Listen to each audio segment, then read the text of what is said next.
Recent condition of Sarracenia purpurea. This is a divide roots for replanting from this Sarracenia purpurea. Each one is growing well with no problems. The Sarracenia is growing in Carnivorous soil. New leaves are appearing rapidly. The leaves are dead, but new leaves are coming out. I thought there were no new leaves on this one, but there are new leaves on this one. This is the end of the status of the divisive roots for replanting Sarracenia purpurea. Next is Sarracenia philadelphia. This one has also lost a lot of captive leaves.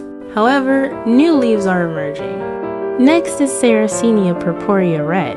The red color was very beautiful. I think it's time to go into dormancy, but there are still new leaves coming out. The second leucophila seems to be a bit down. The third one is still white and beautiful. I don't know if there will be new leaves next year. I hope it grows well.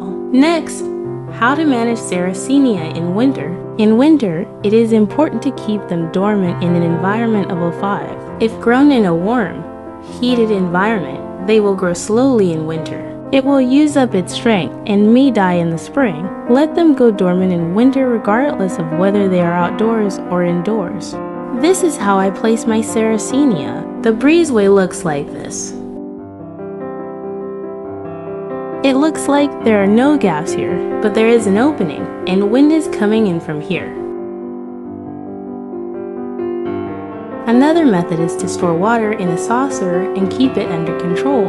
The way to do this is to fill the saucer with 1 to 2 centimeters of water and change the water every 3 days.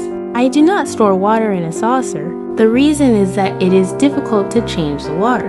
When the soil dries out, I just sprinkle water over the top. If you need to repot, do it between December and February when the Sarracenia is dormant. When repotting, gently remove the plant from the pot so as not to cut and damage the roots. Clean off any old sphagnum moss or soil from the roots.